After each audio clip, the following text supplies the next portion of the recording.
So I'm terrible at math, like I'm sure a lot of you in here are, because we're Becca students, right? So I was the nerd that would, take Algebra 2 and then fail it, and then take it again. And I actually took Algebra 2.5 times somehow, but I took Geometry twice. I mean, I'm just a bad student in math, and I always thought I'd weasel my way out of math in high school like I did with a lot of other things, but I realized that I can't always weasel my way out of things in life. I have to actually sometimes try at things I'm bad at. And that was one of the lessons I learned in life. And I learned it the hard way because when it came to applying for colleges, I was like, oh, math, I gotta, get a good grade in it. Nah, no, I don't.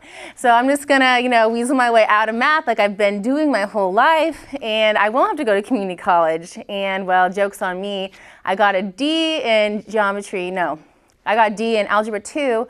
So I ended up going to community college, and at the time I was like heartbroken because I wanted to come here first. So that was really, earth-shattering, and I was really upset.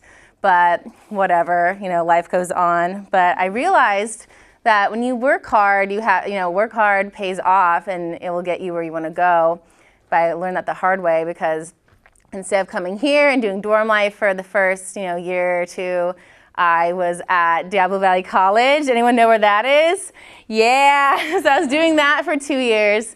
And actually, even though I had to do that, it was actually the best choice that, not choice that happened to me, but it was the best thing that happened to me because I got involved on their speech team in their newspaper, and I got a lot of experiences that I didn't get coming here right away. But it was a lesson that I learned because I slacked off in math. But thank God I never have to take another math class again in my life because I'm done with that. I just have to write and make movies and stuff now. And something my father always told me was that confidence is good, but cockiness always looks bad on you. And he's like, you don't want to be that cocky girl, so be confident and get your head in the game, but don't let your confidence or cockiness get ahead of you. And also, in the end, yeah, so that's all I have to say. Thank you.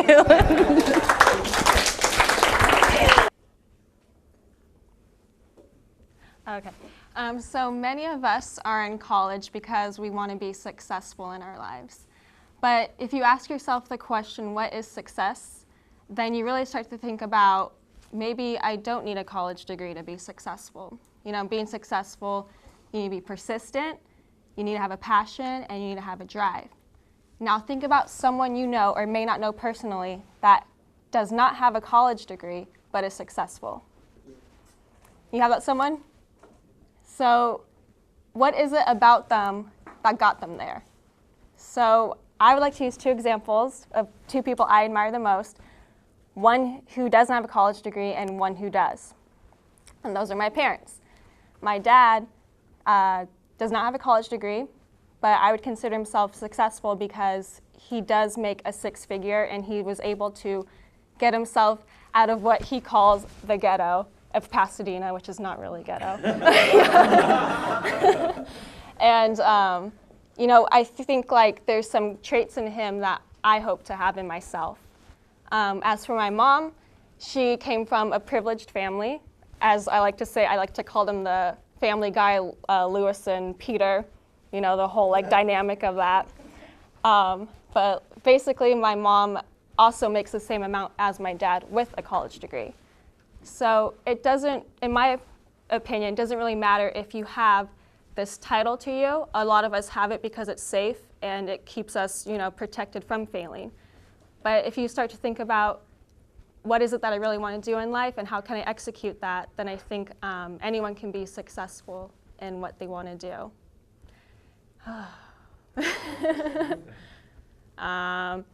Yeah, so 30 seconds.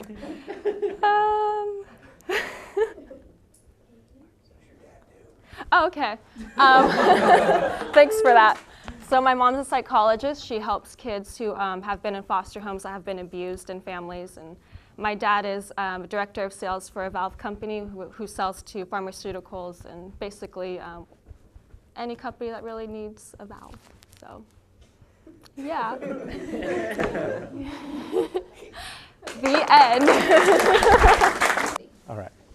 So how many here have been to a wedding? Quite a few people, okay. I've been to more weddings than I'd want to admit to. I used to videotape weddings, and there's kind of a whole process of videotaping. You have the pre-meeting, you have the actual ceremony, you have the arrival, you have all these different elements of a wedding. And a lot of things go to plan, and a lot of things don't go quite to plan. And some weddings that stick out that are very memorable were my cousin's wedding, when they were actually up on the altar and they were exchanging their vows. His cell phone went off. And it was right when, like, something about Jesus. And then all of a sudden, you know, do you accept or whatever. And then the cell phone went off again. And then somebody grabbed the cell phone. And then there was another wedding that I videotaped where there was this a little ring bearer and the flower girl, and they were to walk down the altar and then go to their respective sides. And what happened is the dress from the flower girl got caught on the ring pillow, and the two of them were kind of stuck together. So everybody had to come down and try to, and these kids were only 4 and 5, so they were like freaking out. And that was an interesting one. And then there was the melting cake, and then there was my other cousin, who I videotaped that wedding, and I just closed my eyes. They got up onto this rooftop, and they ran with their dress and tuxedo over like this really heavy patio area into a swimming pool. And everybody just went like this, oh my God, they're gonna hit the pool. And they did. And then, we're all waiting to see if they come up, and then they bubble up. So I started to think about this. What raises the question, what makes people their soulmates? How do people stay together? And one of the common denominators that I saw in the weddings is that the people have these similarities. They like each other, they do the same kinds of things. And so I hope everybody here someday finds their soulmate. Thank you. Okay. I would never say that reading a book has ever changed my life completely. Ever since I learned how to read, I've hated reading. I'd rather just wait till the movie comes out. But this Christmas, I actually, my dad gave me a gift, and it was really heavy, and I had no clue what it could be. And as soon as I opened it, it was like, oh, it was the Bible, but not the Bible you guys are thinking of. It was the picture book that Lady Gaga put together from her last tour, and which made me think on another note that I'm glad that I'm friends with my parents on Facebook, because I posted that picture on Facebook and said, I'd die if I didn't have that book. So obviously they wanted me to stay alive. And I also like this book because there's no words in it. It's about this big, and it's all pictures from Lady Gaga's tour. And it's not just from pictures from the stage. It's like pictures from backstage, her performances, like her in her hotel, like when she woke up, and when she had no makeup on, or her makeup's all smeared. It was just, me and Lady Gaga share the same views on a lot of things. We both love the religion of fame. Like, she's the god of fame. It might sound crazy, but she's like, in her interviews and everything, she's just, she says like her favorite subject in school was, I guess, well, not in school, just in life, is learning fame. And she knows how to play the paparazzi, and she's just amazing. And also, I'm really into fashion, and everything that she wears has a history behind it, and everything, like from her wigs to her tights that she's wearing. She knows everything behind the designer, behind what inspired the designer. And after looking through her book, it just gave me more insight on kind of the, I guess, like about fame and how she's, I drew a blank. But she's amazing, and I love her. And, and I don't like reading, but things like that really influenced me. And I know at her last concert, I was watching it on TV, and she said that her fans really influence her, and I thank you for listening to me. My name is Jared Lee, and I'm going to tell you 2 stories if we have time. If not, then forget the second one. So I'd like to talk to you first about September 11th, 2001. It was a very, very sad day, and something very tragic happened, for America at least. 2 planes crashed into the Twin Towers, and many people were in that building. Many people died, including people trying to rescue the people in the building. And I was at my grandparents' house when it happened. I was with all my cousins. We go there every week, and we were just sitting there talking, and then my uncle runs out of the bathroom. He's like, turn on the TV, turn on the TV. We're like, okay. And then we turn it on, everyone gravitates to the TV, and we saw the footage they were showing, and you know, everyone was crying. It was a really sad time, and it was a sad day. My next story is about September 11th last year, 2011. And so my friends and I decided to go to a party, and we hopped in my friend's car. We're going to San Jose. He was driving because he knew the people there. And so we stopped at Safeway first, and the people who were 21 and over, they did their thing. And us younger people, you know, we're just walking around trying to not look suspicious. And then I decided to go on a quest for red cups. And I asked one of the people working there, I was like, hey, do you have plastic cups? And he goes, plastic cups. And I was like, for BP, bro. And then he goes, oh, okay, they're over there. So I go to the aisle, and I thought it was interesting, more than anyone else thought it was interesting, but there are the red cups right there, and right next to the cups were ping pong balls. It's like, Safeway knows what's up. And then, so we went, bought stuff, and then went back in the car, headed over to San Jose.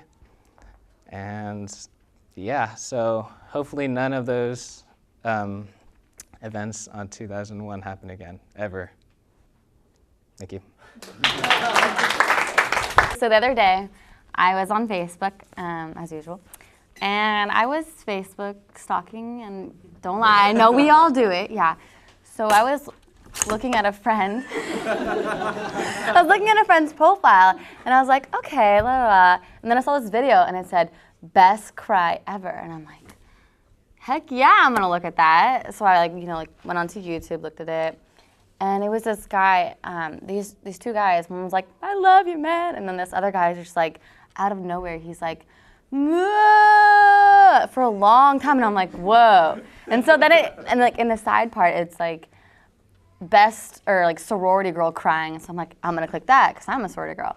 And so this girl, she's in her car, she's like, the fire alarm, you know, and I was like, oh my God. Anyway, on a more serious note, crying, in my opinion, isn't a weakness or a strength. It's a relief of stress and passion. I've had a few things in my life the past 6 months that have actually, that I've remembered. For example, my sister died 6 months ago, and I have never in my life seen my father cry, ever. And I was in my room, and I hear downstairs, I hear this bizarre laughing, and I'm like, what? It's been the most horrible day of my life, and I hear my dad laughing. So I go downstairs, and he's literally crying so hard, and I thought it was laughing. That was how hard it was. And so I hugged him, helped him. But I understood that it wasn't a weakness or a strength. It was a relief of stress and passion because he loved her so much. And on the other note, on the flip side, people cry when we win Super Bowls. I'm sure some of the guys cried when they won New York Giants, and I'm sure some of us cried when the Niners lost, you know? So in my opinion, I don't think crying is a weakness or a strength. It's really a release of stress and passion. I find it interesting that guys think that crying is a weakness, or some guys think crying is a weakness, because I really don't believe that at all. And I think people should be comfortable with who they are and not have this stigma attached to crying and thinking that it's a weakness at all. Yeah, thank you.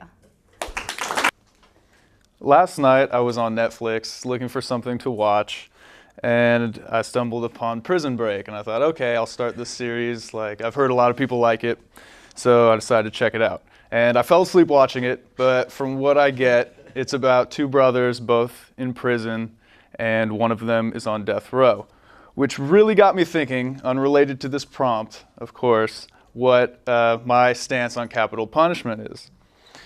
And I personally disagree with the death penalty, and here's the first reason why. People make bad decisions. I'm sure we all have made bad decisions. It's part of being human. And our prison system is there to rehabilitate people, or so people say it is.